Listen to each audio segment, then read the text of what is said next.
राधे राधे छात्रों, आज का विषय है समांतर श्रेणी। देखिए, ये समांतर श्रेणी होती क्या है, समांतर श्रेणी हम किसे कह सकते हैं, समांतर श्रेणी कैसी होती है। तो समांतर श्रेणी एक ऐसा अनुक्रम है जिसमें संख्याओं की एक ऐसी सूची होती है जिसमें प्रत्येक पद अपने पद में एक निश्चित संख्या जोड़ने पर प्राप्त होता है। अर्थात जैसे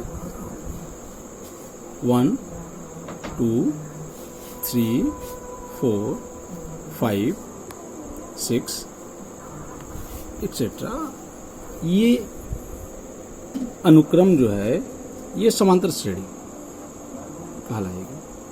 क्यों? इसमें ये पद, पहला पद है, ये दूसरा पद है, ये तीसरा पद, ये चौथा पद, ये पांचवा, ऐसे ऐसे करके आपके पद होंगे, आगे की तरफ बढ़ते जाएंगे। इसमें पहला पद और दूसरे पद, दूसरा पद और तीसरा पद, तीसरा पद और चौथा पद, अर्थात प्रत्येक दो पदों के मध्य अंतर समान होते हैं। समान अंतर होने के कारण ऐसी श्रेणियों को हम समांतर श्रेणी के नाम से जानते हैं। और जो इन दो पदों के मध्य अंतर होता है उस अंतर को हम सर्वांतर कहते हैं।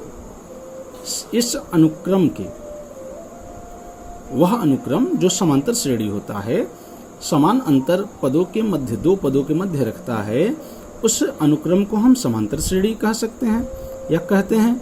और ये समांतर श्रेणी जो पहला पद होता है उसको हम प्रथम पद कहते हैं और इसे साधारणतया स्मॉल ए से प्रदर्शित करते हैं। प्रथम पद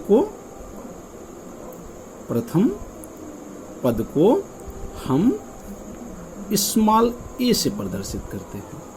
इन दोनों, प्रत्येक दो पदों के मध्य जो अंतर होता है उसको हम सर्वांतर कहते हैं। सर्वांतर, इसे हम डी से प्रदर्शित करते हैं, स्मॉल डी से। जो ये पद होते हैं उनको हम प्रथम पद अर्थात term, first term, second term, third term, fourth term, ऐसे टी अर्थात टीएन, एनवा पद जो है टीएन हो जाएगा। क्योंकि टी1 को हम प्रथम पद ए से रिप्रेजेंट करते हैं, ऐसे ही अंतिम पद को एल से प्रदर्शित करते हैं।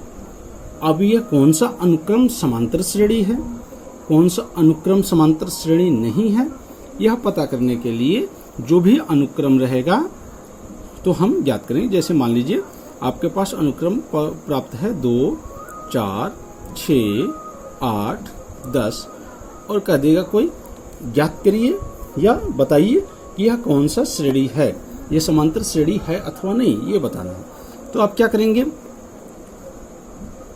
जो भी आपके पद, ये दो पद हैं इस अनुक्रम के, आप क्या करेंगे, सर्वांतर ज्ञात करेंगे। अगर जो दो पदों के, प्रत्येक दो पदों के मध्य सर्वांतर समान होगा तो वह समांतर श्रेणी कहलाएगा।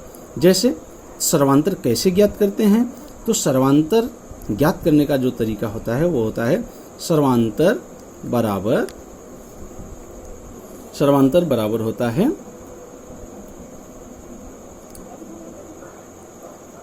अगर जो 2-4 पद हैं तो आप सर्वांतर बराबर लिख सकते हैं दूसरा पद माइनस पहला पद। अगर जो आप इसे व्यापक रूप में लिखना चाहें तो d इज इक्वल टू लिख सकते हैं Tn+1 माइनस Tn। ये आपका फार्मूला के रूप में आप प्रयोग कर सकते हैं। ये सर्वांतर ज्ञात करने का व्यापक रूप हो सकता है।